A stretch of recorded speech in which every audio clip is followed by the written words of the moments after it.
Hey all, welcome to TOWTalk or TOWTalk. We talk about the towns, particularly Town of Wallkill, as well as Orange County and some of the neighboring communities. We're also willing to talk about your town if there's something interesting happening in your area that you'd like to discuss and want to come on. Feel free to DM us and we would love to have you on and talk about your issue. Today we got a bunch of different topics. We want to talk about some local news here. And one of the things that I wanted to kind of give an update on, one of our previous episodes, we talked about payroll being an issue. And so that article, which I had mentioned to everybody, did come out. So this is it. Botched payroll for years. Supervisor denies any allegations, typical of the town supervisor making those claims. Interestingly enough, I wanted to kind of share with everybody something so that You're everybody can kind of famous. hear it for themselves. You're famous in the article. I hear Hold on a something. second. Yeah, hold on. Sorry. My bad. Could just barely hear that. Regarding payroll, regarding payroll, it's not a good mean. Payroll, Right. So it's basically the town supervisor talking about how payroll is a mess, but in the article, he's saying there isn't anything to see here, which has been his sort of typical response over the years. And we see that from a lot of politicians where they want to look good, so they're basically going to tell the public we don't have any problem. And this is sort of where, right, like we see a lot of where Democrats and Republicans are different. Democrats are happy to tell you, there's a problem and we need to fix it. And Republicans are like, oh, there are no problems. Don't worry about it. We're not going to fix anything, right? I mean, everything's running great. And that's sort of really a problem, because then people get the viewpoint that all Democrats do is complain and all Republicans do is throw parties, right? And make everything look great. And they give everybody a good feeling that things are going well. And from the public standpoint, it becomes really difficult. Yeah. To make a decision about who do you want to vote for, who are you going to feel good with having in the seat. I want to feel good. Yeah. I want to know that we want transparency, and if you're going to say you're going to be transparent, then you got to do it. Don't say you're going to do it, But I'm just saying, like, from a standpoint of voting for a Republican, in many instances, it's the idea that you want things to go well. These people are telling you, I'll make everything well, and they're not complaining about the problems, right? I mean, all the issues are, more, the issues associated with political aspects, right? Like, women's rights, labor rights, like those type of things, which are more philosophical. So at the end of the day, you want to vote for the guy who's going to make you feel good. Right. Reagan gave everybody an idea of we want our politicians to make us feel good. Yeah. Yeah. And Democrats don't make people feel good, because all they do is complain and tell us what's broken, and yet somehow anytime they're in charge, they can't seem to fix it. Right. And that's just a really sharp reality. And my apologies to fellow Democrats who are like, that's totally not true. It's absolutely true. I'm sorry to be the one to tell you that. Right. Absolutely true. And then Republicans tell you everything's great. We've got it. We're going to make everything better, and then nothing changes. So they're kind of, I think this, if we want to sort of go off our original topic here and talk about how political action committees influence politics on both sides. Just both sides of the coin. But that doesn't, that's higher up. But that's a higher up level, like. But I think they influence all the way down to the town. I think that because they support, they're a reflection of what's happening on higher level of politics. And I think it's the other way around. Really? I think it's the other way around, right? Because what ends up happening is the people you elect locally are the people you see all the time. They're the people you interact with all the time. You're not interacting with Good point. a a political action committee, right? They're not in your local community. All they're doing is bombarding you with advertisements. Okay. It's the people so when you go to a function, like we live in the town of Wallkill, anytime I've gone to a function in the town of Wallkill, right, all the Republicans show up, right? Every local community is different, whether it's a Democratic community or a Republican community will determine who's going to show up. Okay. Right. If you're showing up to a pancake breakfast and the other party doesn't even bother showing up to the pancake breakfast, well, who's supporting your local community? Who's supporting your local, charities? Who's supporting your local establishments and your local, whatever it is, right? It's the people who show up. Right. Okay. That's what influences people, because then they start feeling good. Like, hey, this person supports my local Kiwanis club, or this person supports my local, my local Elks club because they showed up. Right. That's a good point. I think we're starting to see a shift with younger politicians. Particularly now we have a new generation of younger Democrats that won their primaries and they're going up for election coming up in November, including one of them that's already there. And they're being told by both sides, you're not welcome. And Yeah. barriers are being created to ensure that their voices aren't being heard. Okay. Last I heard in this country, there was freedom of speech.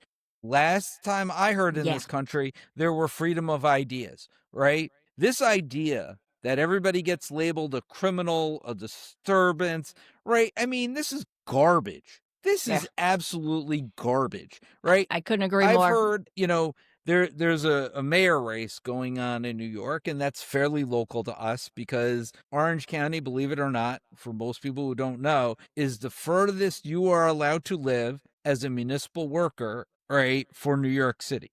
Okay. So we have a lot of municipal workers, right, who live in Orange County who work in New York City. Yeah. I did it for almost 20 years. I commuted from here. And not for nothing, the entire New York, they've paid MTA tax, right? Everybody's paying for the transportation system.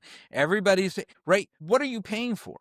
Okay. You're paying for a system so you can go to a job that benefits a wealthy billionaire, right? Who's owned by a wealthy billionaire who is not contributing toward that system that you're using that directly benefits them. Okay. That isn't rhetoric. That isn't socialist or communist talk. That's a reality. Okay. I'm sick and tired of this socialist, communist. There are just certain realities that we just have to accept, and people just refuse to accept them. Okay. Well, it's messaging. They need that messaging because it keeps all the little minions fighting with each other.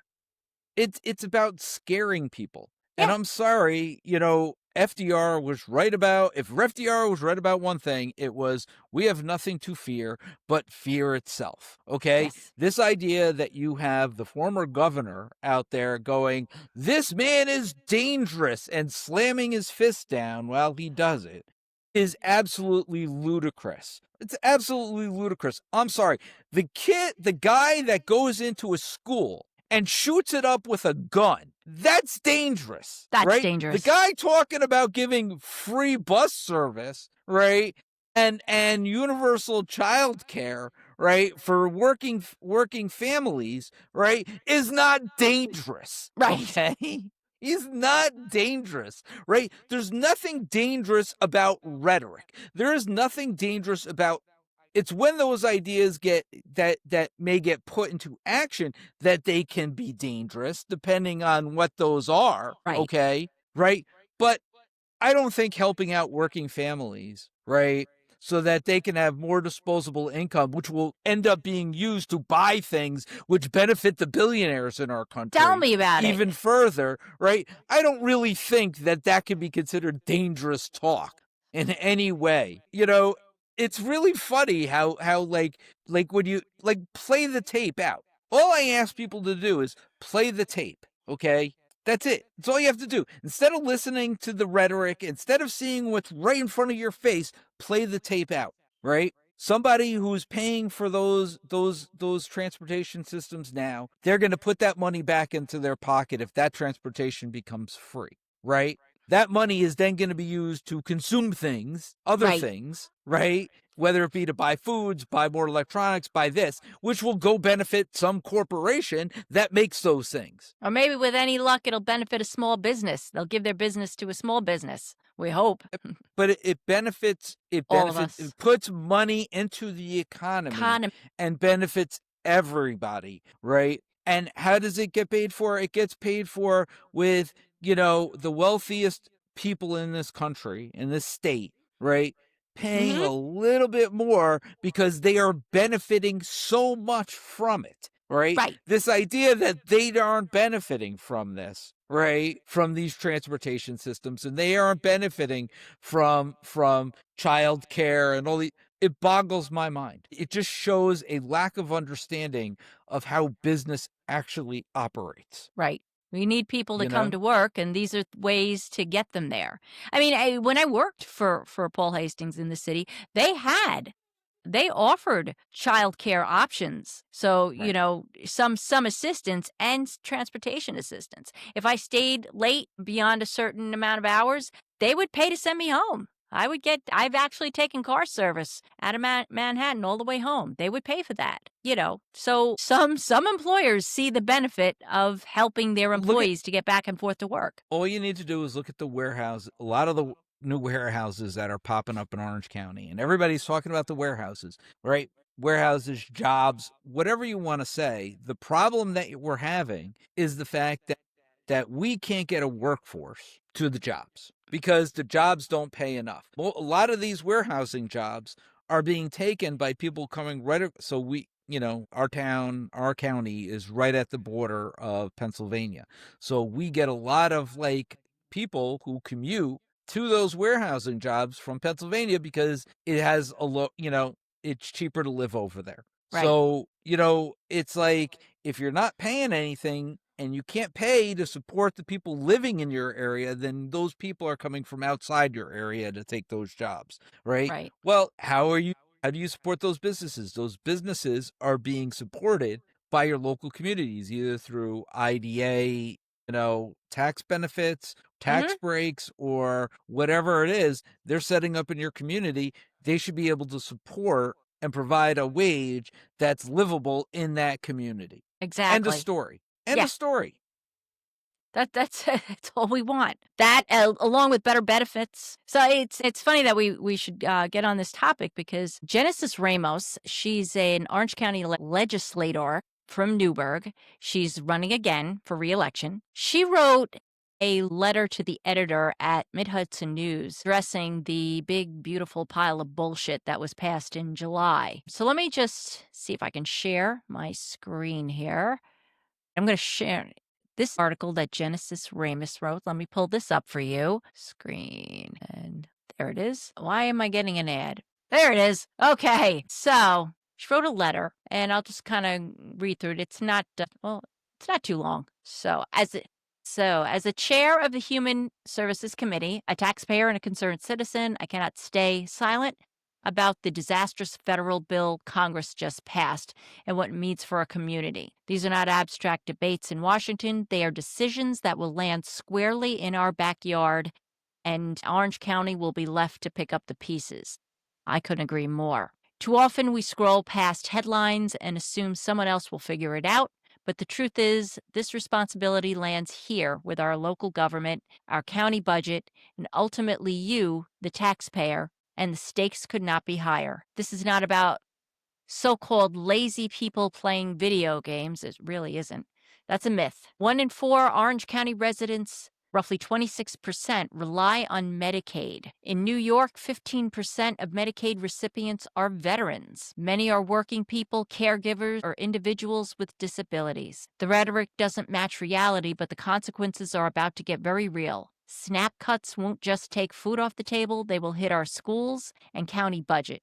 New York is rolling out universal free lunch this year, but SNAP and Medicaid data still determine school funding.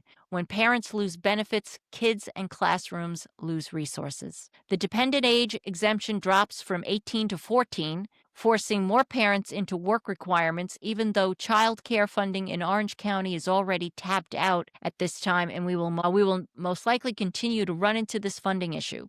And the costs don't stop there. In 2026, the federal share of SNAP administration drops from 50 to 25%, a $2.1 million hit to our county budget. By 2027, the cost of benefits themselves, about $15 million every year for Orange County, will likely shift to the county. These cuts don't disappear, they land right here. Either way, you will pay. Medicaid and CHIP changes / retroactive coverage from 90 days to 60, then 30. That means if you or your loved one ends up in the ER, a nursing home, or rehab, you could be stuck with crushing medical bills simply because the paperwork didn't move fast enough. Medical debt is already the #1 cause of bankruptcy in America, and these cuts will make it worse. On top of that, Medicaid recertification will now happen every 6 months. Are you kidding me?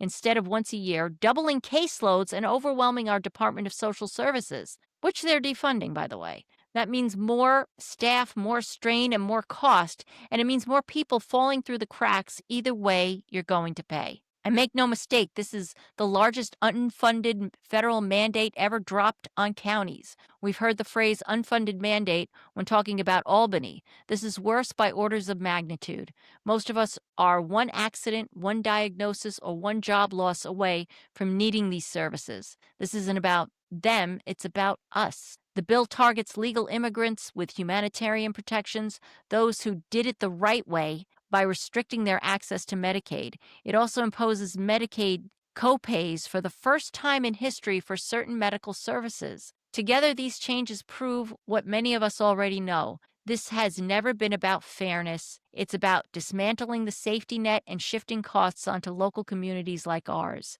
The bill doesn't just strip away health care and nutrition for millions. It also adds $3.3 trillion to the national debt while making billionaires richer.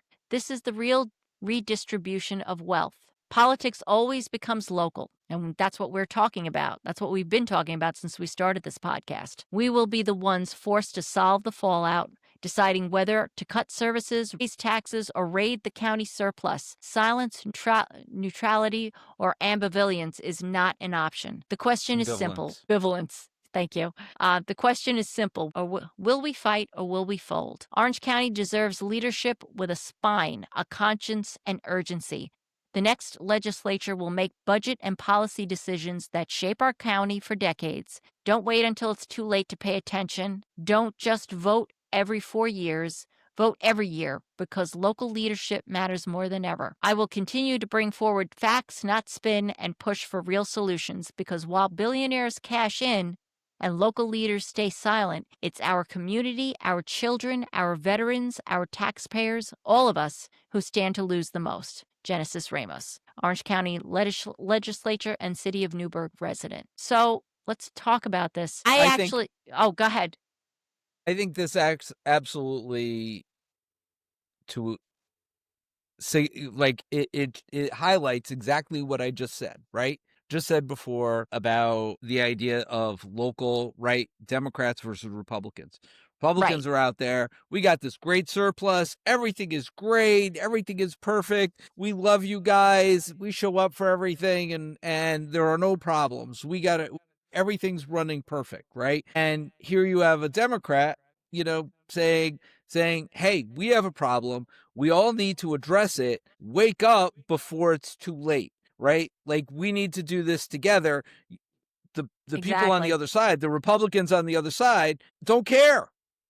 They're telling you it's all sunshine and rainbows. They're telling you it's all sunshine and rainbows, and they're not going to do anything until it lands right on them, at which point in time they're going to go to the public and say, well, this is what happened, and they'll likely blame the Democrats and continue the idea of everything is great. Don't worry about the cuts. It's the poor people. And those are the only people that are going to be affected. And that's just wrong. It's wrong on every level. Genesis hit the nail on the head, and you give her a lot of credit for putting herself out there and making that statement, and she should be listened to. She should absolutely be listened to. And if you're working in a local municipality and you're not making these plans for the future, right? You're not going to be ready. All that is gonna fall on local taxpayers, right? People think like, oh, well, everything happens. It's like the water that comes through your sink and the Yep. toilet's flushing, right? Oh, it just happens. They don't realize that there are people working to make those things happen, to ensure that you don't have that problem. Well, what this is basically a call to people to say, wake up. That tomorrow that toilet may not flush. Yeah. Tomorrow that water may not be coming through your faucet. Tomorrow your school funding is going to be cut. Yep. Okay? That means that your property taxes are going to go up because school taxes are going to have to go up. Tomorrow, if this happens, right, then that means that the county can't share taxes with your local municipality as much as they used to. What does that mean? Well, that means that local municipalities are going to have to raise property taxes. Exactly. Right? Like, I mean, again, I'll say it exactly. Again. Play the tape out. Play the tape out. From beginning to end and watch everything that's happening. It's interesting, and I wanted to actually talk about healthcare. The town of Wallkill has the highest concentration of healthcare, I think, in the county. Like we're considered the healthcare corridor of Orange County. Yeah. So we've got Garnet, which employs I think a couple thousand people. Crystal Run Healthcare has those big buildings. We have Horizon Health. We have Middletown Medical Care. We have multiple smaller medical facilities, as well as what used to be the Blue Cross Blue Shield insurance, which I think is now something called Enhance, that's in there now, that does insurance plans. So we have a lot of healthcare, which means we have a lot of people that we employ in the healthcare industry, as well as handling thousands and thousands of patients. And, already in June, Garnet cut 42 jobs, and this is something that matters to me, which I'll mention why in a minute. They changed the level of trauma from a level 2 trauma center to a level 3, which means it's a lower grade. They downgraded us, which I think is because of the cuts, I think, are connected to that. And this is important to me, and you know this. 2 years ago, last month, on August 29th, my husband was rushed to the emergency room because he was having abdominal pain. He spent a night in the hospital. They discovered by the next day that he had a ruptured colon. He needed emergency surgery. They operated on him by a trauma surgeon in the middle of the night to take care of that. He had an ostomy bag for 8 months and then went back in 8 months later. We were able to reverse that. And then a year later, just this past March, he had to be operated for a third time by that same trauma surgeon because the colon had herniated. He had 2 herniations that had to be repaired, and then they found another herniation that they had to repair after that. So he's had 4 surgeries and follow-ups. He went into the trauma center. He was treated by the trauma center. The idea that now we're going to be forced to lower our capabilities as a trauma response, that's going to affect people who have car accidents. They're going to affect people who have a heart attack, people who need emergency care. It's actually worse than you can possibly imagine. I know. Okay. And again, go to play the tape out, right? Yeah. So you start looking around the country, start looking around New York. A lot of these small rural hospitals, all right, are going to have to close. Yeah. Right. For They rely exactly so much on Medicaid. what Genesis Ramos said, or legislator Ramos said, right?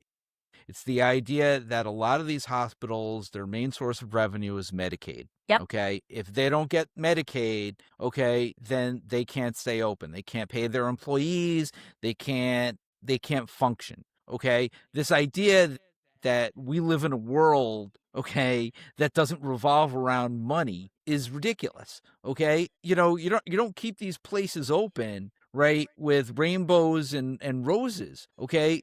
They're kept open by money. Okay. you have to pay your employees. I mean, those employees have to go home and they have to take care of their families. They have to pay rent. They have to put food on their table. They have to have heating. I mean, and you can't pay them slave labor, the $7 an hour federal minimum wage, because nobody can afford to live on that. Okay. Exactly. So people just need to stop the nonsense and understand. You start playing the tape out, right? What is that going to look like? Well, if you start having more rural hospitals close, okay, well, that doesn't change the amount of emergency care that's going to be needed, right? It's not like those people are going to be like, well, my emergency room closed. All right, I'm not sick. Yeah, exactly. Like, I didn't get into a car accident. Okay. What ends up happening? Well, all of a sudden, the ones that can stay open, the ones in larger communities, okay, start getting more people, right? They start getting more people from further away. What does that do? That creates longer wait times in those hospitals, right? So now the care that you're receiving, as bad as it is now, as much as people complain about the lines, it's going to get worse, okay? And it's going to continue to get worse. Staffing levels are going to continue to get worse because all of a sudden more people in your hospital, that means that your nurses, which already have a poor ratio of nurses to patients, are going to have more patients, okay? And what does that mean? That means that that's going to push it to more city hospitals, right? So more people from this area will have to go to Westchester. More people from Westchester will have to then go to the city, right? It creates a domino effect in your communities, and it's going to be bad. Like what Legislator Ramos said is like nail on the head. If we don't start addressing these systemic issues, which are going to come down either from a federal level, a state level, or even a local level, right? They're going to hit pretty hard. And when they hit, it's going to be like, you're going to be very reactionary to how to address it. And that usually being reactionary is never good from a financial standpoint, right? And because that means that you're going to spend twice as much to fix the problem. Well, absolutely. And it's going to impact, us, those of us now. So I'm a small business owner, and I get my health care through New York State of Health, which, by the way, is an ACA-backed program. ACA is Obamacare. People think these are two different things. They are one and the same, as is New York State. You have to say that. And New York State of Health, I get my plan through there. So I'm among the first cuts, because a lot of these cuts to Medicaid are being staggered out later on, so they hit like after the midterms, the heavier stuff.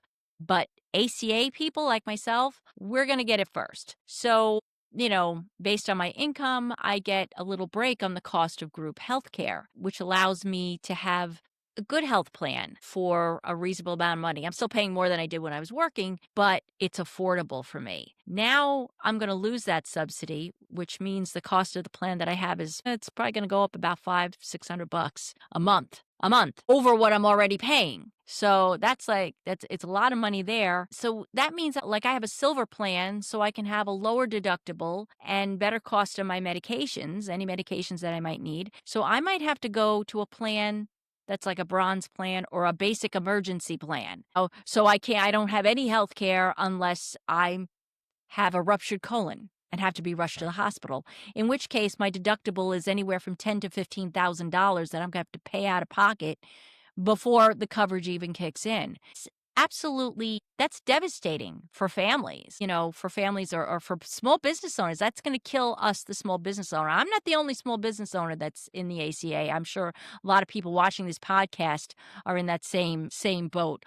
Or if you are a person who works for a small business that doesn't provide health care, then you're getting your health care either through the ACA, or maybe you were on Medicaid.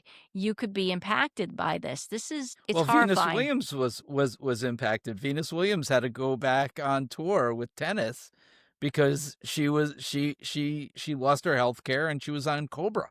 Oh and my Cobra God. was really expensive. Now, for all those out there who may not who may not know, Cobra is not an international terrorist organization that G.I. Joe, right, like goes after. Cobra here in the United States is you end up, it's your employer-based healthcare that you end up, when you leave your employer, you can maintain by paying the full full premium premium. for that healthcare. So she was paying the full premium for her healthcare, and she ended up having to go back to tennis. But to your point, being a small business owner, healthcare is really, really difficult in this country. So let me just throw this out there. We're looking for sponsors. Denise needs healthcare. Right? Please feel, if you would like to sponsor our podcast and help Denise maintain her healthcare, right? Please DM us. Right? We'd be more than happy We'll have a to GoFundMe. share your business with logo on our podcast. All right. Oh my God. Yeah, the things we have to do to survive here for all of us as small business owners. Just for people who don't know, I am my small business after I left law. I'm a mobile dog groomer. I work with animals, and God forbid I get bitten or something. Thankfully I pay for a workers' comp plan with my business, so I get that coverage. But a lot of people that work in my industry don't do that. Don't pay for a workers' comp. So if they were to get bitten by a dog, or you can get problems with your hands. Carpal tunnel is a common thing that shows up from the scissoring and using the equipment. You could go and put a claim if you're paying for a workers' comp plan for your business, even just for yourself, like I do. If you don't have that, you have to now go into your health care. And if your health care was New York State of Health, and now you've dropped from a silver plan or a bronze plan into a catastrophic plan, now you can't get regular health care, and you're going to have to pay out of pocket, which is going to be a lot of money. I can remember in the 80s and 90s when I was younger and I didn't have health care. We didn't care because we were healthy.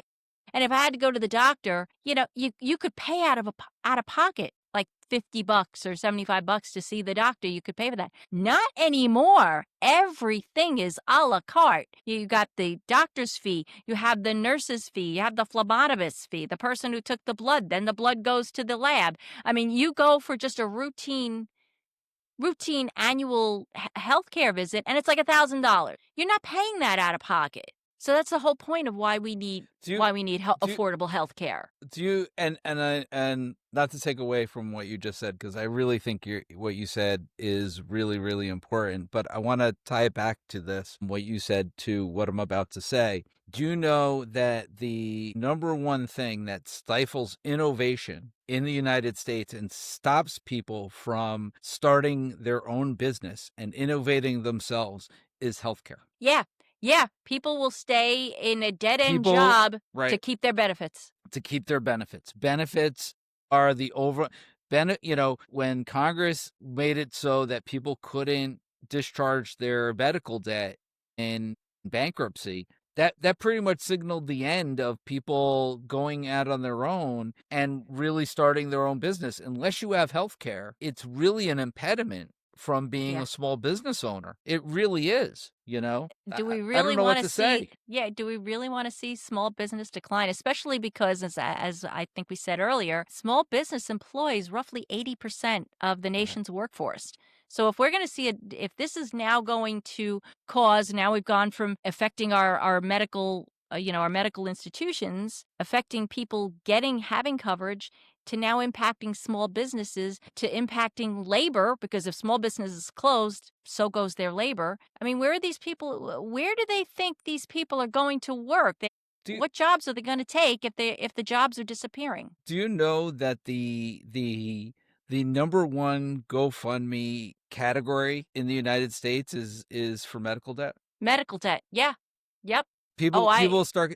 So again, I'm going to say this. Let's prevent Denise from getting a GoFundMe paid for her medical. Please feel free to sponsor us. It's the reason why. It's the reason why I went on a diet and I lost weight. My God. Oh my God. Listen, I know we're joking about this. and we're gonna probably end it there. But this is not a funny topic at all. This is a very serious topic, and we want you to keep you informed. Yeah. We're going to be watching what happens with our medical community, because as these oops, would you hit the mic? I did. We're going to be watching what happens in our medical community as these Medicaid cuts really start to hit, because you're probably going to see some things change.